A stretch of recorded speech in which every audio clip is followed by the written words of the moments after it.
আসসালামু আলাইকুম গাইস, আপনারা কেমন আছেন? আমি তো আলহামদুলিল্লাহ ভালো আছি। তো সকাল সকাল ছাদে চলে আসলাম। কাপড় চোপড় ধুয়েছিলাম, আজকে অনেকগুলো কাপড় হয়েছে। তো 2 দিন ধোয়া হয়নি, সেই কাপড়গুলো জমছে। তো একসাথে করে আজকে সবগুলো কাপড় ধুয়ে নিলাম, ধুয়ে ছাদে দিতে আসলাম। তো হ্যাঁ, কাপড়গুলো ধুয়ে ছাদে দিয়ে যাওয়ার সময় দেখি যে আমাদের যে পাশের বাড়ির যে বিড়ালটা মিনি আমাদের বাসায় থাকে, ওর 4টা বাচ্চা হয়েছিল, 2টা মারা গেছে আর 2টা বাচ্চা আছে। তো আমাদের ছাদ থেকে ওদের জানালা একদম কাছে। তো সেখান থেকে দেখলাম ওরা আমাকে দেখে চলে আসছে। তো এসে খেলা করতেছে, আমার পিছে পিছে দৌড়াইতেছে দেখলাম। তো কাপড়গুলো দিয়ে নিচে চলে আসলাম, খিচুড়ি রান্না করব। তো কয়েকদিন ধরেই একটু মুসুরির ডাল দিয়ে একটু ভেজা ভেজা খিচুড়ি খেতে মন চাইছিল আমার। তো ভাবলাম আজকে করে নিই, দুপুরবেলা অল্প একটু করে খিচুড়ি করব। তো মাংসটাকে আমি হাত দিয়ে মেখে, মানে তেলটা দিইনি, আর সমস্ত কিছু দিয়ে দিছি, শুধু তেল আর যে দারচিনি মশলাগুলো, গরম মশলাগুলো সেগুলো দেইনি। আর এমনি সব মশলা দিয়ে হাত দিয়ে মেখে রেখে দিছিলাম। রেখে আমি অন্য কাজগুলো করে নিয়েছি, একটু ম্যারিনেট করে নিয়েছিলাম। তো প্রেশার কুকারে দিয়ে দিলাম, মাংসটা তাড়াতাড়ি সেদ্ধ হয়ে যাবে। আর মেশিনে একটু কাজ আছে, তো তাড়াতাড়ি রান্নাটা শেষ করে মেশিনে কাজগুলো করে নেব। তো রান্নাটা আগে আগে শেষ করলে মেশিনে একটু বসে সেলাই কাজগুলো করে নিই, সেজন্য রান্নাটা আগে শেষ করে নিই। তো বাকি কাজগুলো করে চলে আসলাম রান্নাঘরে রান্না করার জন্য। তো মাংসটাকে প্রেশার কুকারে দিয়ে দিলাম। মুসুরির ডাল দিয়ে আর ভাতের চাল দিয়ে খিচুড়ি রান্না করব। অবশ্য আমরা যে চালটা খাই সেটা দিয়ে খিচুড়ি রান্না করলে অনেকটা মজা লাগে। যে নাজিসের যে ভাতের চালটা সেটা খাই আমরা, আপনারা জানেন, আমি আরও অনেকবার বলছি, দেখাইছি।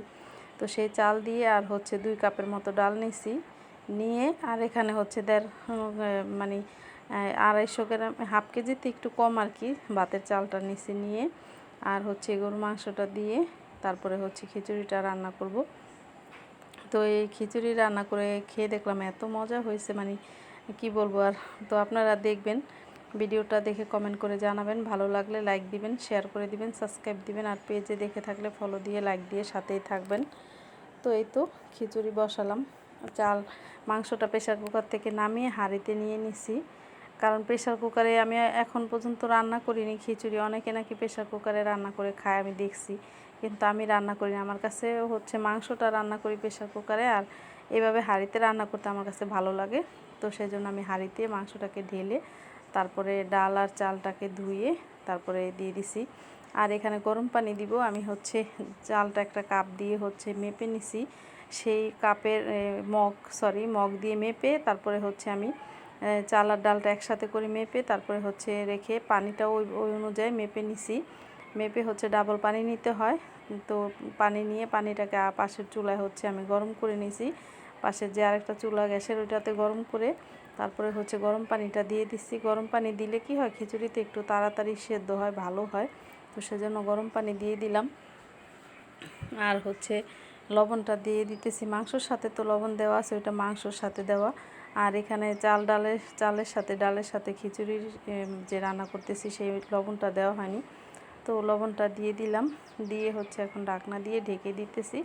কিছুক্ষণ পরে ফিরে আসলাম, বলক চলে আসছে, দেখুন কি সুন্দর বলক আসছে। তো অল্প পরিমাণে রান্না করছি, খিচুড়ি মজাই হয়েছে। অল্প করে রান্না করলে কিন্তু ভালোই লাগে খিচুড়ি। মাঝে মধ্যে এরকম আমার প্রায় সময় মানে মনে চায় যে মুসুরির ডাল দিয়ে ভাতের চাল দিয়ে এইভাবে খিচুড়ি রান্না করে খেতে। তো যখন ইচ্ছে হয় তখন করি। তো কয়েকদিন ধরে ভাবতেছি করব। তো আজকে শেষমেশ করে নিলাম। দেখতে পাচ্ছেন আপনারা, বেশি করিনি, অল্প করে করছি, দুপুরে খাবো সেজন্য করছি। তো আর খাওয়ার পরেও দুপুরে থাকবে, আমরা 3 জন খাবো, তারপরে অনেকটা থেকে যাবে, ওর বাবা রাত্রে এসে খাবে। তো সেই অনুযায়ী রান্না করছি। তো ভিডিওটা দেখলেন, খিচুড়িটা কিন্তু অনেক সুন্দর লাগছে কালারটা। তো সবাই ভালো থাকবেন। তো এখানেই বিদায় নিব, আর কি বলবো, বলার নাই। সবাই ভালো থাকবেন। তো এই তো খিচুড়িটা হয়ে